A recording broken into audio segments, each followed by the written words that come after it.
Assalamualaikum warahmatullahi ta'ala wabarakatuh.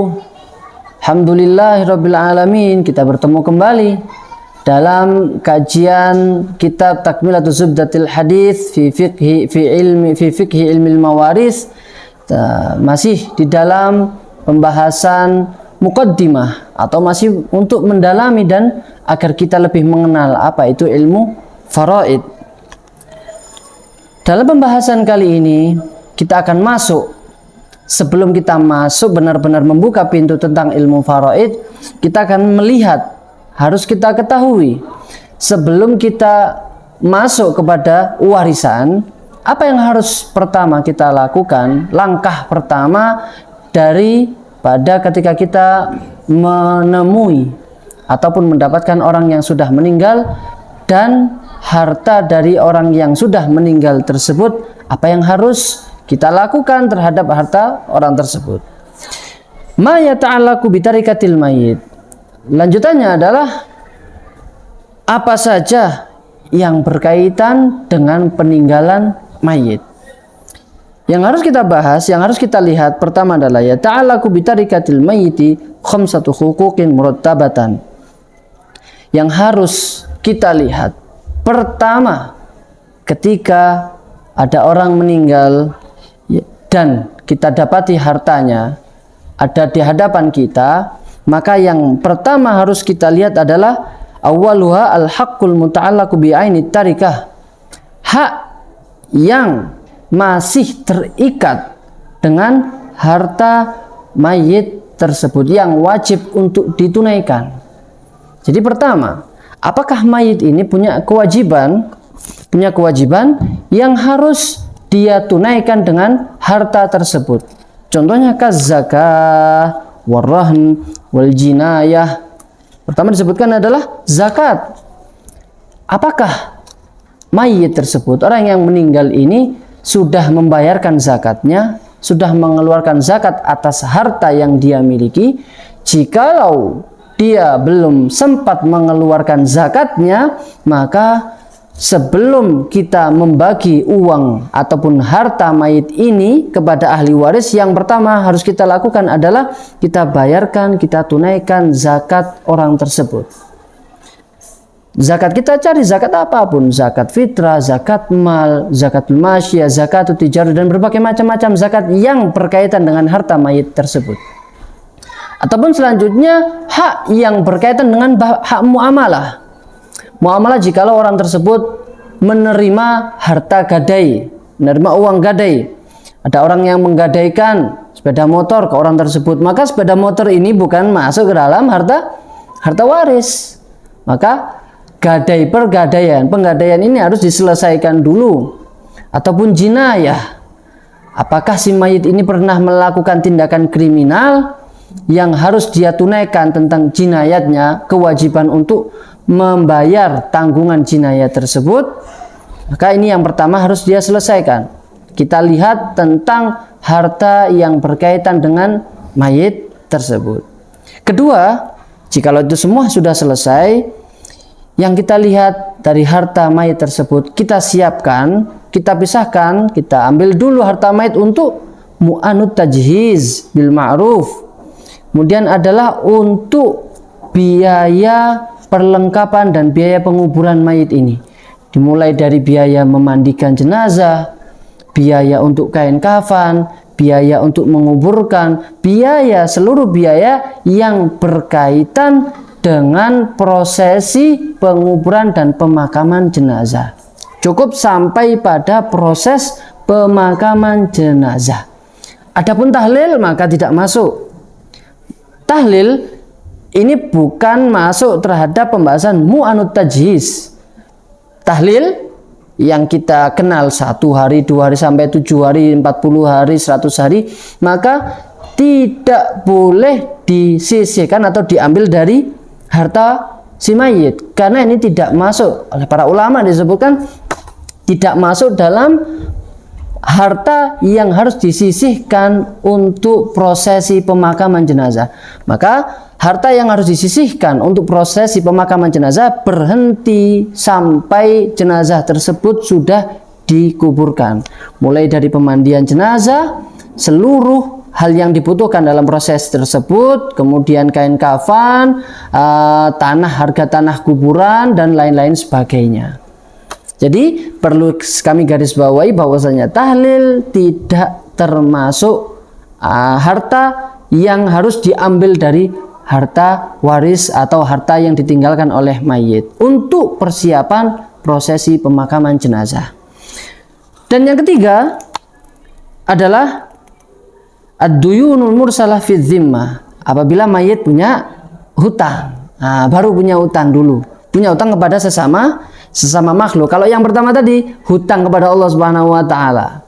Karena hutang kepada Allah harus lebih dulu dilunasi. Kalau misalnya dia punya hutang kepada Allah tentang zakat tadi, harus dia lunaskan. Ataupun dia punya nazar untuk bersedekah dan keburu dia meninggal, harus ditunaikan nazar tersebut. Harus ditunaikan nazar. Hutang kepada Allah Subhanahu wa taala harus lebih didahulukan.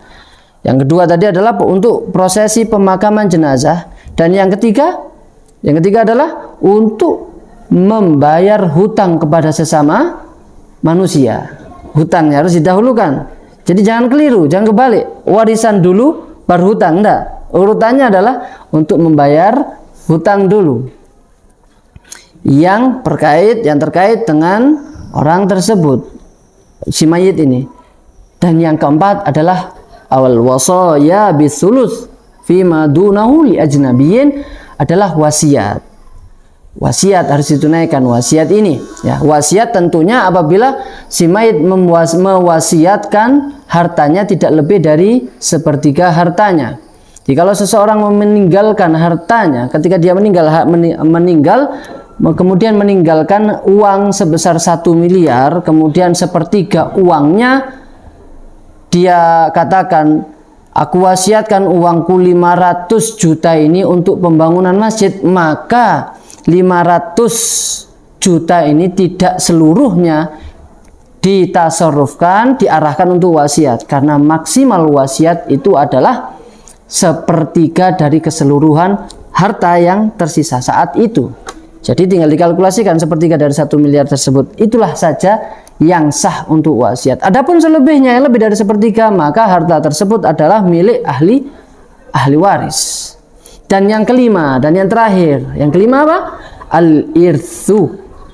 Baru yang kelima ini kita baru masuk kepada tentang warisan ya. Jadi setelah membayar utang mayit tersebut yang apabila dia punya tanggungan hutang kepada agama, kepada Allah Subhanahu wa taala, maka harus kita tunaikan dulu sebagai ahli waris. Selanjutnya yang kedua adalah mu'anut tajhiz, untuk proses pemakaman sampai jenazah benar-benar sudah dimakamkan. Kemudian yang ketiga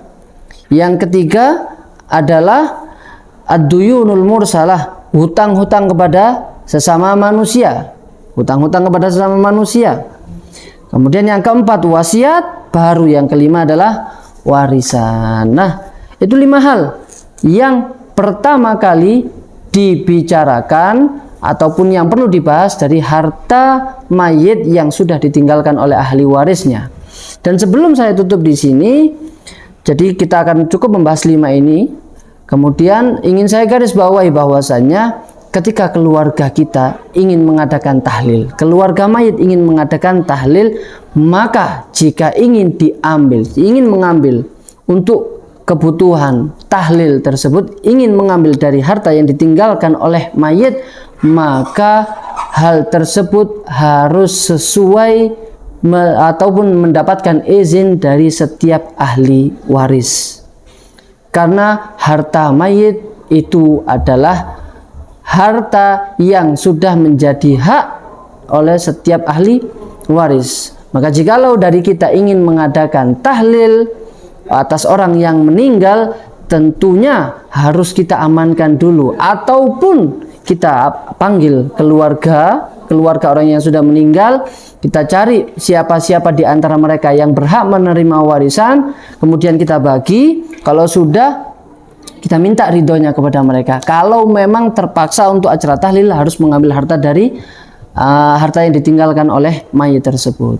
Jadi itu yang ingin kami sampaikan dan yang perlu digarisbawahi, karena inilah yang mungkin salah kaprah yang harus diluruskan, yang sudah menjadi tradisi, yang mana tradisi tersebut harus diluruskan karena bertentangan dengan syariat, agar sama-sama mayit yang sudah meninggalkan kita, keluarga ataupun orang yang sudah diundang oleh Allah Subhanahu wa taala, entah itu orang tua kita, saudara kita, kakek kita, nenek kita, mereka di alam sana tenang, mereka di alam sana tidak dimintai pertanggungjawaban, dan harta yang beliau tinggalkan menjadi harta yang bermanfaat untuk anak-anak turunannya.